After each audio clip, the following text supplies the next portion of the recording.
భయం అనేది క్రియేట్ చేయలేకపోయారు. సో ఇప్పుడు బాలకోటి గారు చెప్పండి. వెంకటకృష్ణ గారు, నా పేరు బాలకోటయ్య, నా ఊరు కంచికిచెర్ల. నువ్వు బాలుడు అయితే కాదు. 1969లో కంచికిచెర్ల కోటేసు పుట్టిన ఊరు నా ఊరు. నేను ఎన్నోసార్లు మీకు చెప్పా, 1000 ఏళ్ల క్రితం ఈ గడ్డ మీదే పుట్టాను, ఈ గడ్డ మీదే చంపబడ్డాను. పునరపి జననం పునరపి మరణం.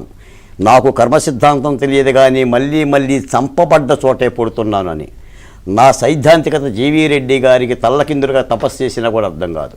ఈరోజు నేను చెప్తున్న డాక్టర్ బిఆర్ అంబేద్కర్ మీద, నా జాతి మీద ఒట్టేసి మళ్ళీ నేను ఆంధ్రప్రదేశ్లో 2వ ఉద్యమం చేయాలి.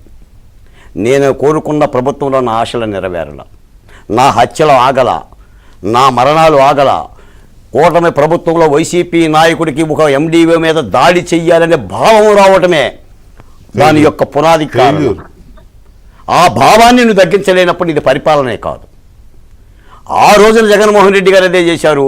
ఇప్పటికీ వాళ్ళు అలాగనే ఉన్నారు. ఒక సంఘటనే కాదు, మన జవహర్ బాబుకి సంఘటనే కాదు, ఈ రోజున 14 సంఘటనలు నేను చెప్తా. అంటే ఇప్పటికీ వాళ్ళు తగ్గల. నేను ఉద్యమం చేస్తున్న క్రమంలో ఎంతోమంది సామాజిక వర్గాలు, కమ్మ సామాజిక వర్గాలు హైదరాబాద్ వదిలేసి హైదరాబాద్ పారిపోయినాయి. నాకు ఫోన్ చేయడానికి తెలుగుదేశం పార్టీ నాయకులు భయపడ్డారు. వెంకటకృష్ణ గారు మీతో డిబేట్ చేస్తుంటే 25 కాల్స్ నాకు సపోర్టుగా, మొత్తం దళితులే, అభినందనలే. ఇది పరిపాలన. ఎన్నో ఆశలతో కోరికలతో రాజధాని కోసం అసలు దళితులకు భద్రత లేని పరిస్థితి ఉంది.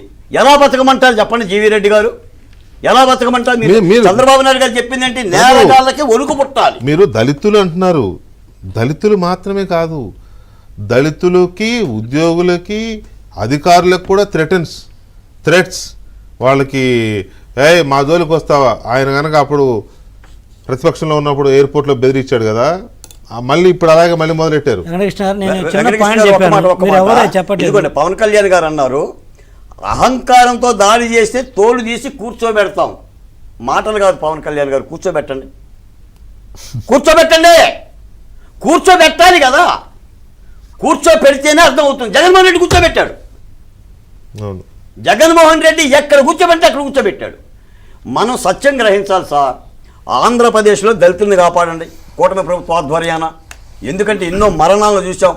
చంద్రబాబు నాయుడు గారు, పవన్ కళ్యాణ్ గారు, లోకేష్ గారు కూడా అన్ని ఎన్నికల సభల్లో దళితులకు హామీ ఇచ్చారు. ఆ ఎస్సీ ఎస్టీ కమిషన్లు కూడా మీరు భర్తీ చేయాల. ఎస్సీ ఎస్టీ కమిషన్లు భర్తీ చేయలేదండి. 7 మాసాలు అయితే రాజ్యాంగబద్ధమైన సెక్షన్లో. మా బతుకైతే మేము బతుకుతాం కదా. ఇటువంటి అరాచకాలకైనా చట్టాన్ని ఉపయోగిస్తాం కదా. ప్రభుత్వ పరంగా చర్యలు, కఠినమైన చర్యలు లేకపోతే కమిషన్లు కూడా ఏం చేయలేవండి. కమిషన్లు మనకు తెలియదే ఉంది, ఇవన్నీ పొలిటికల్ పునరావాస కేంద్రాలు తప్ప ఏం లేదు. ఈ గాలిబీడి సంఘటన మాత్రం ఆంధ్రప్రదేశ్ అంతటా రగిలిపోతుంది సార్. ఒక ఎండిఓని కూటమి ప్రభుత్వంలో కూడా ఒక వైసీపీ నాయకుడు, పైగా సుదర్శన రెడ్డి ఈ విధంగా చేశారంటే ప్రతి దళిత గుండె గాయపడుతుంది. తప్పనిసరిగా దీని మీద మాత్రం ప్రభుత్వం చర్య తీసుకోవాలి. ఇలాంటి సంఘటనలు జరగకోకుండా ఇంకేదైనా మీరు ఒక ప్రణాళికాబద్ధంగా ఉండాలి. భయపడే విధంగా చేయాలి నేరగాలని. అది ఏ సామాజిక వర్గం మీద జరిగినా మీరు అంగీకరించారు సార్. అమరావతి రైతులు కూడా సంతోషంగా లేరు. ఈ రోజున వాళ్ళ మీద జరిగిన అరాచకాలు సంతోషంగా లేరని మీరు ఇప్పుడు చెప్పాల్సిన అవసరం లేరు. మీరు